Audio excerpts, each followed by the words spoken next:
YouTuber ಸಮೀರ್ಗೆ 2.5 ಗಂಟೆಯಿಂದಲೂ ಕೂಡ grill ನಡೀತಾ ಇದೆ. ತೀವ್ರ ವಿಚಾರಣೆಗೆ ಆತನನ್ನ ಒಳಪಡಿಸಿದ್ದಾರೆ. ವಾಯ್ಸ್ ಸ್ಯಾಂಪಲ್ ಪರೀಕ್ಷೆಗೆ ಇಳಿದಿದ್ದಾರೆ ಬೆಳ್ತಂಗಡಿಯ ಪೊಲೀಸರು. ಸಮೀರ್ ವಾಯ್ಸ್ ಸ್ಯಾಂಪಲ್ ಅನ್ನ ಪೊಲೀಸರು ಪಡಿತಾ ಇರುವಂಥದ್ದು. ಆತನ ವಿಡಿಯೋದ ಸ್ಕ್ರಿಪ್ಟ್ ಕೊಟ್ಟು ವಾಯ್ಸ್ ರೆಕಾರ್ಡ್ ಮಾಡ್ತಾ ಇದ್ದಾರೆ. ಮತ್ತೆ ವಾಯ್ಸ್ ಓವರ್ ಕೊಡೋದಿಕ್ಕೆ ಪೊಲೀಸರು ಹೇಳಿದ್ದಾರಂತೆ. ಒಂದೇ ಸ್ಕ್ರಿಪ್ಟ್ ಅನ್ನ 3 ಬಾರಿ ಓದಿಸ್ತಿರುವ ಪೊಲೀಸರು ವಾಯ್ಸ್ ಸ್ಯಾಂಪಲ್ FSLಗೆ ಕಳುಹಿಸಲಿದ್ದಾರೆ. ಪೊಲೀಸರು ವಾಯ್ಸ್ ಸ್ಯಾಂಪಲ್ ಅನ್ನ ಪಡೆದು ಅದನ್ನ FSLಗೆ ಕಳುಹಿಸ್ತಾರೆ. ಆತನ ವಿಡಿಯೋ ಮತ್ತು ಆತನ ವಾಯ್ಸ್ ತಾಳೆ ಹಾಕಿ ಪರಿಶೀಲನೆಯನ್ನ ಮಾಡಲಾಗುತ್ತೆ. ಆತನ ವಿಡಿಯೋ ಮತ್ತು ಆತನ ವಾಯ್ಸ್ ತಾಳೆ ಹಾಕಿ ಪರಿಶೀಲನೆಯನ್ನ ಮಾಡ್ತಾರೆ ಪೊಲೀಸರು. ಭರತ್, ತಾವು ಆಗ್ಲೇ ಹೇಳ್ತಾ ಇದ್ರಿ ವಾಯ್ಸ್ ಸ್ಯಾಂಪಲ್ ಅನ್ನ ಪೊಲೀಸರು ಪಡೆದುಕೊಳ್ತಾ ಇದ್ದಾರೆ, ಅದಾದ ನಂತರ ಅದನ್ನ FSLಗೆ ಕಳುಹಿಸ್ತಾರೆ ಅಂತ. ಈ ಒಂದು ಕೇಸ್ನಲ್ಲಿ ವಾಯ್ಸ್ ಸ್ಯಾಂಪಲ್ ಎಷ್ಟು ಪ್ರಮುಖ ಆಗತ್ತೆ?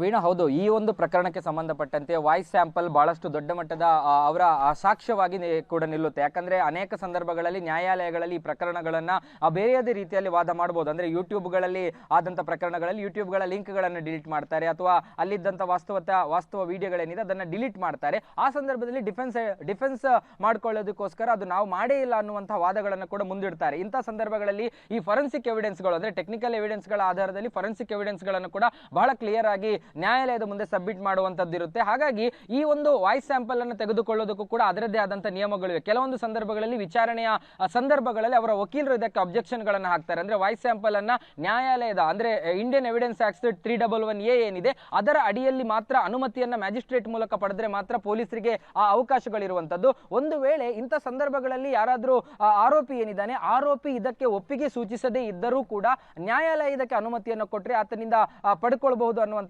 ಕಾನೂನು ಹೇಳುವಂಥದ್ದು. ಹಾಗಾಗಿ ಕಾನೂನಾತ್ಮಕ ಕ್ರಮಗಳಲ್ಲಿ ಆತನ ವಾಯ್ಸ್ ಸ್ಯಾಂಪಲ್ ಅನ್ನು 23ರಿಂದ 1.5 ಗಂಟೆಯಷ್ಟು ಆತನ ವಿಡಿಯೋ ಏನಿದೆ ಅದರ ಯಥಾವತ್ ಸ್ಕ್ರಿಪ್ಟ್ ಅನ್ನ ಮತ್ತೆ ಆತನಿಂದ ಓದಿಸ್ತಾರೆ.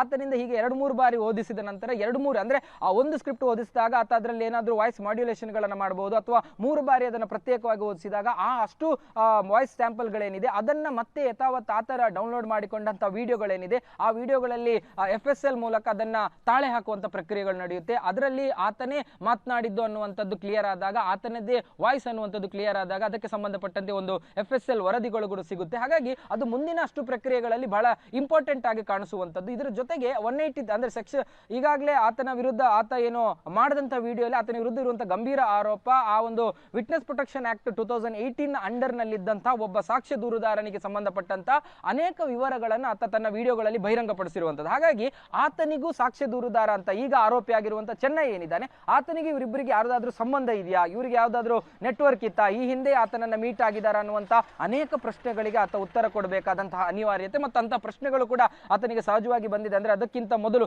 ಈ ವಿಡಿಯೋವನ್ನ ಮಾಡುವ ಮೊದಲು ಅನಾಮಿಕ ದೂರುದಾರ ಏನಿದ್ದಾನೆ, ಈಗ ಆರೋಪಿ ಅಂತ ಕರೆಸ್ಕೊಳ್ಳೋ ಚೆನ್ನೈ ಏನಿದ್ದಾನೆ, ಆತನನ್ನ ಯಾವಾಗ ಮೀಟ್ ಆಗಿದ್ಯಾ, ಆರಂಭದಲ್ಲಿ ಎಲ್ಲಿ, ಯಾವ ಜಾಗದಲ್ಲಿ, ಯಾರ ಮನೆಯಲ್ಲಿ ಮೀಟ್ ಆಗಿದ್ಯಾ, ಅಥವಾ ಯಾವ್ದಾದ್ರು ದೂರವಾಣಿ ಸಂಪರ್ಕದ ಮೂಲಕ ಆತನನ್ನ ಕನೆಕ್ಟ್ ಆಗಿದ್ಯಾ ಅನ್ನುವಂತ ಮಾಹಿತಿಗಳು. ಅದರ ಜೊತೆಗೆ ಈಗ ಈತ ಮಾಡಿರುವಂತಹ ವಿಡಿಯೋಗಳೇನಿದೆ ಆ ವಿಡಿಯೋಗಳಿಗೆ ಪೂರಕವಾಗಿ ಈ ಚೆನ್ನೈ ಅನ್ನುವಂಥವನೇನಿದ್ದಾನೆ ಆತ ಯಾವುದಾದ್ರೂ ಮಾಹಿತಿಗಳನ್ನು ನಿನಗೆ ಕೊಟ್ಟಿದ್ದಾನ, ಅದಕ್ಕೆ ಯಾವುದಾದ್ರೂ ಸಾಕ್ಷ್ಯಗಳಿದೆಯಾ ಅನ್ನುವಂಥದ್ದು ರೀತಿಯಲ್ಲಿ ಕೂಡ ಆ ತನಿಖೆಗಳನ್ನು ನಡೆಸ್ತಾ ಇರುವಂಥದ್ದು. ಒಟ್ಟು ಇಡೀ ಪ್ರಕರಣಕ್ಕೆ ಸಂಬಂಧಪಟ್ಟಂತೆ ಬಹಳ ಬೇಸ್ ಲೆವೆಲ್ ನಲ್ಲಿ ನಡೀತಾ ಇರುವಂತಹ ತನಿಖೆ. ಯಾಕಂದ್ರೆ ಇದು ಕೇವಲ ಒಂದು ಆರೋಪ, ಇಡೀ ಪ್ರಕರಣದ ತನಿಖೆ ಆಗ್ತಾ ಇರುವಂತದ್ದು SIT ಯಲ್ಲಿ. ಹಾಗಾಗಿ ಇಲ್ಲಿ ನಡೆಯುವಂತಹ ತನಿಖೆಗಳಲ್ಲಿ ಸಿಕ್ಕಿದಂತ ಕೆಲವೊಂದು ವಿಚಾರಗಳೇನಿದೆ ಅದು ಬಹಳ ಚರ್ಚಿತ ಅಂತ ಅನಿಸಿದಾಗ, ಗಂಭೀರ ಅಂತ ಅನಿಸಿದಾಗ ಅದನ್ನ SIT ಗೆ ಹ್ಯಾಂಡ್ ಓವರ್ ಮಾಡುವ ಸಾಧ್ಯತೆಗಳು ಕೂಡ ಇದೆ. ಯಾಕಂದ್ರೆ ಈ ಪ್ರಕರಣ ಇದೇ ಒಂದು ಠಾಣಾ ವ್ಯಾಪ್ತಿಯಲ್ಲಿ ನಡೆದಿದೆ. ಅದರ ಜೊತೆಗೆ ಈ ಒಂದು ಪ್ರಕರಣಕ್ಕೆ ಒಬ್ಬ ಸುಮೋಟೋ ದೂರುದಾರರಾಗಿರುವಂತದ್ದು ಒಬ್ಬ ತನಿಖಾಧಿಕಾರಿ. ಇದು ಗಮನಿಸಬೇಕು. ಯಾಕಂದ್ರೆ ಪ್ರತಿಯೊಂದು ಪ್ರಕರಣಗಳಲ್ಲಿ ಯಾರಾದ್ರೂ ಸಾರ್ವಜನಿಕರು ಅಥವಾ ಬೇರೆ ಯಾರಾದ್ರೂ ಪಬ್ಲಿಕ್ ವ್ಯಕ್ತಿಗಳು ಇದರ ದೂರುದಾರರಾಗ್ತಿದ್ದಾರೆ.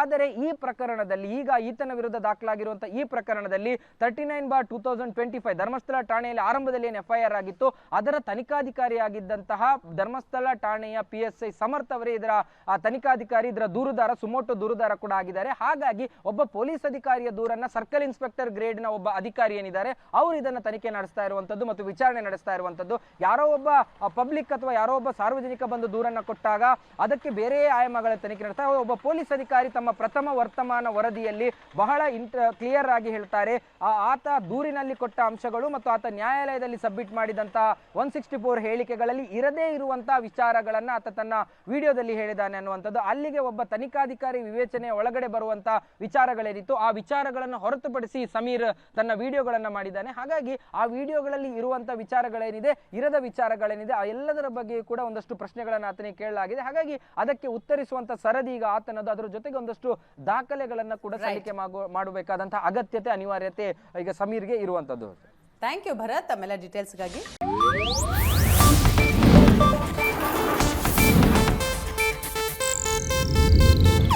ಇದು ಏಷ್ಯಾನೆಟ್ ನ್ಯೂಸ್ ನೆಟ್ವರ್ಕ್ ಪ್ರಸ್ತುತಿ.